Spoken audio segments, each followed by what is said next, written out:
राधे राधे भक्तों, हरे कृष्णा। अगर कोई व्रत तभी पूर्ण होता है जब श्रद्धा और नियम विधि अनुसार किया जाए, और जब बात एकादशी व्रत की हो जो सभी व्रतों में सर्वश्रेष्ठ माना जा गया है, तो उसकी पारण विधि का पालन करना यानी व्रत खोलने की विधि का पालन करना और भी आवश्यक हो जाता है। एकादशी केवल उपवास का नाम नहीं बल्कि यह आत्मशुद्धि, भक्ति और संयम का उत्सव है। लेकिन अगर शुभ मुहूर्त में व्रत का पारण न किया जाए, न केवल उस दिन का पुण्य व्रत हो सकता है बल्कि पूर्व किए गए व्रतों का भी पुण्य क्षीण हो गया जाता है। आज हम बात कर रहे हैं सावन मास की पुत्रदा एकादशी, जो विशेष रूप से पुण्यदायिनी और मनोकामना पूर्ण करने वाली मानी गई है। यह न केवल पापों का नाश करने वाली एक संजीवनी है बल्कि संतान सुख की प्राप्ति के लिए, संतान की रक्षा के लिए और अत्यंत प्रभावशाली है। तो आज की इस वीडियो में हम जानते हैं इस पावन व्रत का पारण कब और कैसे करें, कौन कौन से आहार या भोग भगवान को अर्पित करें, या क्या विशेष दान दक्षिणा इस दिन करें। यदि एकादशी के दिन भूल या दोष हो जाए तो आज के दिन उसे कैसे दूर किया जा सकता है।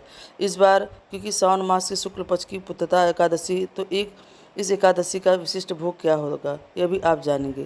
क्योंकि साल भर भी पड़ने वाली कुल 24 एकादशी व्रत यानी अधिक मास की एकादशी व्रतों को छोड़कर जो 24 एकादशी व्रत पड़ते हैं, उन सभी में अलग अलग भोग भगवान को अर्पित किया जाता है। इस तरह से साल में 24 तरह के भोग भगवान विष्णु को एकादशी के व्रत अगले दिन अर्पण किए जाते हैं।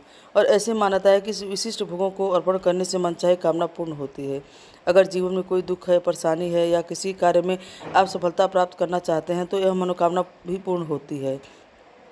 तो आइए पहले जान लेते हैं कि तिथि के बारे में, शुभ मुहूर्त के बारे में और हरिवासर का समय पारण वाले दिन कब समाप्त होगा। इसके अलावा क्योंकि द्वादशी तिथि को व्रत खोलने से पहले तुलसी जी की पूजा करके, उन्हें परिक्रमा करके कथा का श्रवण अनिवार्य होगा। जिस तरह से एकादशी के व्रत में कथा सुनी जाती है, उस तरह द्वादशी को चाहे आप तुलसी माता के नामों का जाप कर ले, मंत्रों का नाम कर ले, तुलसी तलस्या का पाठ करें और कथा का श्रवण करें। इनमें से जो भी आपके लिए संभव हो आप अवश्य करें, तभी आपका व्रत पूर्ण माना जाता है। तो आप तुलसी माता की कथा भी इस वीडियो में अंत में सुनेंगे। इस बार सावन मास का शुक्ल पक्ष पुत्रदा एकादशी का व्रत 5 अगस्त दिन मंगलवार को रखा जा रहा है। एकादशी तिथि प्रारंभ होने का समय रहेगा 4 अगस्त सोमवार सुबह 11:42 से एकादशी तिथि समाप्त हो रही है। 5 अगस्त दिन मंगलवार को दोपहर 1:12 पर द्वादशी तिथि 5 अगस्त मंगलवार को दोपहर 1:30 से प्रारंभ होगी। इसी के साथ हरिवासर का समय भी शुरू हो जाएगा और द्वादशी तिथि समाप्त होगी 6 अगस्त दिन बुधवार को दोपहर 2:08 पर। इसके बाद से त्रयोदशी तिथि प्रारंभ हो रही है। हरिवासर का समय है 5 अगस्त मंगलवार को ही, यानी एकादशी के व्रत के दिन ही शाम 6:30 बजे तक समाप्त हो जाएगा। नियमों के अनुसार जब तक हरिवासर रहता है तब तक एकादशी के व्रत का पारण नहीं किया जाता है। कई बार द्वादशी तिथि को व्रत पार करने वाले दिन सुबह के समय हरिवासर रहता है। ऐसे में बहुत सावधानी के साथ ही व्रत खोलना चाहिए। अब जानते हैं 6 अगस्त दिन बुधवार को यानी तो द्वादशी तिथि वाले दिन शुभ मुहूर्त क्या करेंगे। इसी दिन ब्रह्म मुहूर्त में सुबह 4:27 से लेकर 5:15 तक रहेगा। सूर्योदय होगा सुबह 6:03 पर और सूर्यास्त शाम 7:01 पर। द्वादशी तिथि में प्रातःकाल शुभ मुहूर्त रहेगा 4:42 और 5:45 तक। शाम की पूजा आप कर सकते हैं शाम 7:08 से लेकर 8:15 तक। शाम को पूजा करने का दीपदान करने के लिए गोधूली मुहूर्त सबसे उत्तम माना जाता है। यहाँ तक कि आज लड्डू गोपाल की पूजा भी आप गोधूली मुहूर्त में कर सकते हैं। तो गोधूली मुहूर्त शाम 7 से लेकर 7:30 तक रहेगा और राहु काल दोपहर 12 बजे से लेकर 1:30 बजे तक रहेगा। अब जानते हैं पारण मुहूर्त के बारे में। एकादशी का व्रत इस बार खोला जाएगा 6 अगस्त दिन बुधवार को सुबह 5:45 से लेकर 8:26 के बीच में। ध्यान रखिएगा, इस बार व्रत खोलने का शुभ मुहूर्त केवल सुबह ही प्राप्त होगा। दोपहर में व्रत नहीं खोला जाएगा क्योंकि दोपहर में तिथि समाप्त हो रही है। द्वादशी तिथि के दिन सूर्योदय से पहले उठकर स्नान करें और शुद्ध वस्त्र धारण करें। इसके बाद सूर्य देवता को अर्घ्य दें। तांबे की लोटे में जल में उसमें काले तिल, लाल पुष्प, अक्षत मिलाएं और ओम सूर्य नमः शिवाय गायत्री मंत्र के साथ सूर्यदेव को अर्पित करें। फिर पितरों के लिए जल दान करें। जल में काले तिल मिलाकर पीपल के वृक्ष के नीचे पितरों का तर्पण करें। यह तर्पण पूर्वजों की आत्मा को शांति देता है। अपुत्र सुख प्रदान करने वाली एकादशी के व्रत में विशेष फलवती भी माना जाता है। इसके अलावा आप यदि पीपल के पेड़ में जल अर्पण ना कर पाएँ तो जल में काले तिल मिलाकर दक्षिण दिशा की तरफ मुँह करके पितृ देवताओं को ध्यान करके जल अर्पण कर सकते हैं। अब घर के मंदिर या पूजा स्थल की आप साफ सफाई करें, गंगा जल छिड़काव करें और एक दिन पहले जो अगर आपकी चौकी बिछाई है तो उस पर विधि विधान से पूजा करें। नहीं तो घर के मंदिर में विधि विधान से पूजा आप कर सकते हैं। पूर्व दिशा की ओर एक आसन पर मुख करके बैठे, हाथ में जल पुष्प और अक्षत लेकर भगवान विष्णु को निम्रता पूर्वक कहें, हे श्री हरि, आपको मेरा कोटि कोटि प्रणाम है। आज मैं सावन पुत्रदा एकादशी के शुभ अवसर पर आपके व्रत का विधि पूर्वक पालन करने जा रहा हूँ। यह जा रहा हूँ। जो पुण्य इस व्रत की प्राप्त होता है वह मैं आपके चरणों में अर्पित करते रही हूँ या करता हूँ। यदि व्रत के पालन में कोई त्रुटि चूक या भूल हो गई हो तो मुझे क्षमा करें और अपनी कृपा बनाए रखें। संकल्पित जल को धरती पर छोड़ दें। अब भगवान विष्णु, माता लक्ष्मी, श्री कृष्ण या लड्डू गोपाल जी को स्नान कराए कि उन्हें वस्त्र अर्पण करें, चंदन, पुष्प, धूप, दीप, नैवेद्य अर्पण करें। और आज के दिन आप भगवान विशेष भोग लगाएं, जैसे सात्विक भोजन जिसमें लड्डू, लहसुन, प्याज न हो, और सभी भोजन का भी इस दिन त्याग करना चाहिए जो कि सावन मास में त्यागने योग्य होते हैं, जैसे मसूर की दाल, कढ़ी, बैगन आदि का भोग इस दिन भगवान को नहीं लगाना चाहिए। खीर आप भगवान को भोग में लगा सकते हैं। इस सभी प्रकार के मौसमी ताज़े फलों का जूस आप भगवान को अर्पण कर सकते हैं। इसके अलावा आप तुलसी पत्र भगवान को जो भी भोग लगाए उसमें अवश्य रखें। और एकादशी के 24 भोगों में इस बार सावन शुक्ल पक्ष की एकादशी को आप उड़द की दाल के बड़े बनाकर भगवान को भोग में अर्पण करें। उसको प्रसाद के रूप में ग्रहण करके भी आप व्रत खोल सकते हैं। अगर आपको कोई दूसरा उपवास नहीं है तो साथ ही आज के दिन आपके काले सफ़ेद तिल मिलाकर भगवान को अर्पण करें। उनका दान भी सभी देवी देवताओं को भोग लगाने के बाद सबके अंत में कपूर जलाकर आरती करें। और इसके बाद तुलसी जी की विशेष पूजा करें। तुलसी जी को जल अर्पण करें। पंचोपचार पूजन करें। पंचोपचार पूजन में जल, चंदन, रोरी, धूप, दीप आदि अर्पण करें। सबसे अंत में तुलसी माता की आरती करें। जो भोग आपने भगवान विष्णु को अर्पण किया था वह तुलसी माता को भी अर्पण करें। अगर संभव हो तो तुलसी जी की समीप बैठकर ही तुलसी चालीसा, तुलसी शालिग्राम, भगवान जी की कथा या तुलसी माता की कथा का श्रवण करें। यह व्रत खोलने के लिए भगवान विष्णु के समक्ष बैठकर ही हाथ में सबसे पहले दाहिने हाथ में थोड़ा जल और तुलसी का एक पत्र लेकर भगवान से व्रत पूर्ण होने की प्रार्थना करें। इस दिन आप पंचामृत भगवान को अर्पण करें, उसको भी प्रसाद के रूप में ग्रहण करें। व्रत खोल सकते हैं, यही व्रत का पारण होता है। एकादशी व्रत खोलने को ही व्रत का पारण करना कहते हैं। इस तरह आप व्रत पारण कर सकते हैं। इस दिन पूजा में अर्पण किया गया नैवेद्य प्रसाद रूप में सभी लोगों में बांटे। दान दक्षिणा आप निर्धन लोगों को दे सकते हैं। अपने सामर्थ्य अनुसार कुछ न कुछ दान अवश्य कराएं। इसके बाद ही आप भोजन करें।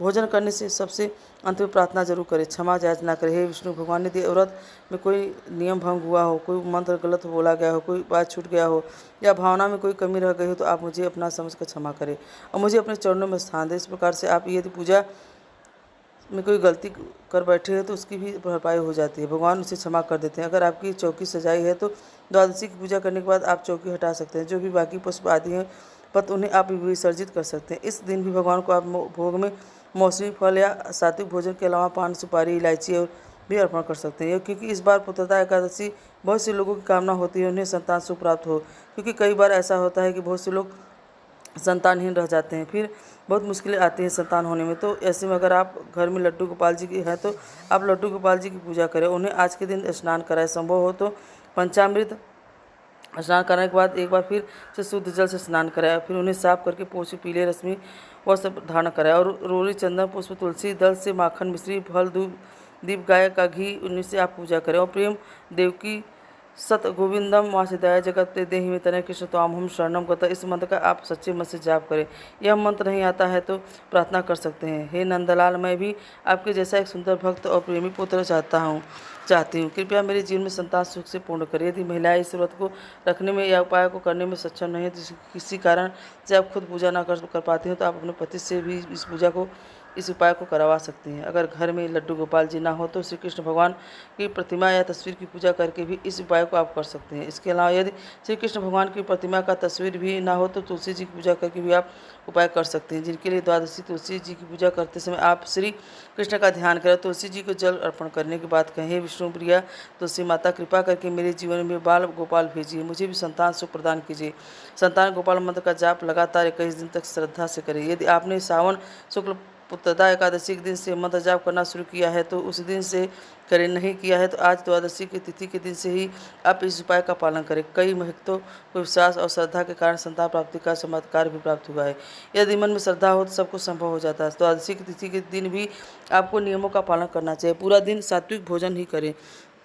भोजन केवल 2 बार ही करें, सुबह शाम, और अशुद्ध चीज़ों का प्रयोग न करें। यदि आपका कोई दूसरा व्रत भी बुधवार का दिन पड़ रहा है, द्वादशी तिथि के दिन पड़ रहा है, तो जैसे कि इस बार त्रयोदशी का पानी यानी प्रदोष व्रत भी इसी दिन रखा जाएगा। तो लोग एकादशी व्रत के अलावा प्रदोष व्रत भी रखते हैं। तो ऐसे में आप सुबह व्रत खोलते समय केवल सात्विक चीज़ों का सात्विक फलाहार, जिसमें अन्न ना हो, सादा नमक ना हो, अन्य मसाले ना हो, उनका प्रयोग करें। जैसे कि आप पंचामृत से या फिर तुलसी पात्र जल से व्रत खोल सकते हैं। सभी प्रकार के मौसमी फलों का जो घर में निकाला गया हो वो ले सकते हैं। उसे आप प्रसाद के रूप में ग्रहण कर सकते हैं। इसके बाद दूसरी पूजा करें। फिर यदि आपको दिन बिना फलाहार के ही नहीं रहा जा रहा है तो आप कट्टू के आटे का, लौकी का सेवन करें, जो कि व्यंजन बनाए जाते हैं। फलाहारी से ग्रहण करके दिन भर आप व्रत के पालन को कर सकते हैं। त्रयोदशी तिथि के तो इस तरह से आपका एकादशी द्वादशी तिथि का नियम पालन होगा। अब सुन लेते हैं तुलसी माता की कथा, जो सभी भक्तों को द्वादशी की तिथि के दिन अवश्य सुननी चाहिए। अगर मन में श्रद्धा हो, तुलसी माता की अपने भक्तों की पुकार अवश्य सुननी चाहिए। एक बार एक बूढ़ी माई थी जो नियमित गारस माता यानी एकादशी का उपवास रखा करती थी। वह तुलसी के पौधे की सेवा किया करती थी, तुलसी के पौधे को सींचा करती थी, और वे सुबह बिना तुलसी के पौधे की पूजा किए अन्न या जल तक ग्रहण नहीं किया करती थी। जब भी वह बूढ़ी माई तुलसी के पौधे को सींचती तो तुलसी माता से कहती, हे तुलसी माता, सत्य की दाता, मैं तेरा बिरवा सींचती हूँ, मुझे बहू दे, पीले रंग की धोती दे, मीठा ग्रास दे, बैकुंठ में वास दे, अच्छी मौत दे, चंदन का काठ दे, अच्छा राज दे, खाने में दाल भात दे, और गारस के दिन कृष्ण का कांधा दे। बूढ़ी माई की बात सुन तुलसी माता सूखने लगी। तुलसी माता को इस बात प्रकार सूखता देख एक दिन भगवान श्री कृष्ण ने पूछा, हे तुलसी, तुम दिन प्रतिदिन क्यों सूखती जा रही हो? तब तुलसी माता ने कहा कि बस मेरे मन की बात मत पूछो। मैं भगवान का कहने लगे, मैं नहीं पूछूंगा तो कौन पूछेगा? तब तुलसी माता कहती हैं कि हे प्रभु, एक बूढ़ी माई आती हैं और अपनी बात कहती हैं, मैं उनकी सारी बातें को पूरी कर ही दूंगी, लेकिन कृष्ण का कांधा कहाँ से लाऊंगी? तब भगवान ने श्री कृष्ण बोले कि वह बूढ़ी माई मरेगी तो मैं अपने आप ही कांधा देने आ जाऊंगा। तुम बूढ़ी माई से यह बात कह देना। और इससे कुछ समय बाद वह बूढ़ी माई मर गई। बूढ़ी माई के मरने पर सारा गांव इकट्ठा हो गया और उनका अंतिम समय आने पर सब उन्हें उठाने लगे। तब वह बहुत भारी हो गई, जिससे वह किसी से उठाए ना उठी। सभी कहने लगे, यह तो बहुत धर्मात्मा थी, बहुत संस्कारी थी, खूब पूजा पाठ करती थी, कोई पाप तो इन्होंने नहीं किया है, फिर यह इतनी भारी कैसे हो गई? तभी बुढ़ी ब्राह्मण के भेष में वहाँ भगवान श्री कृष्ण आए और कहने लगे, हे भीड़ कैसी है? तब गांव वाले बोले कि एक बूढ़ी माई मर गई हैं और आज एकादशी का दिन है। वो इतनी पापिन थी कि उसकी अर्थी उठाए नहीं उठ रही है, यह तो बहुत भारी हो गई है। भगवान बोले कि मुझे इनके कान में कुछ कह लेने दो, फिर यह उठ जाएंगे। तब भगवान श्री कृष्ण बूढ़ी माई के पास गए और चुपके से उनके कान में कहा, हे बूढ़ी माई, तू अपने मन की कर ले, पीताम्बर की धोती ले, मीठा मीठा ग्रास ले, बैकुंठ में वास ले, चटक की चाल ले, चंदन का काठ ले, झालर की झकार ले, दाल भात को जीम और श्री कृष्ण का कांधा ले। भगवान की सारी बातें सुनकर बूढ़ी माई तो हल्की हो गई और तब भगवान कृष्ण उन्हें अपने कंधे पर लेकर गए। इस प्रकार बूढ़ी माई की मुक्ति मिल गई और वह बैकुंठ लोक को चली गई। यह तुलसी माता की जैसे आपने उन बूढ़ी माई को मुक्ति दी, वैसे ही हम सभी को मुक्ति देना। जैसे भगवान कृष्ण ने उन्हें कंधा दिया, वैसे हम सबको भी देना। प्रेम से बोले श्री भगवान की जय, बोले तुलसी माता की जय। राधे राधे भक्तों, आपको यह कथा कैसी लगी? अगर आपको यह कथा अच्छी लगी हो तो हमें कमेंट में ज़रूर बताएं। राधे राधे।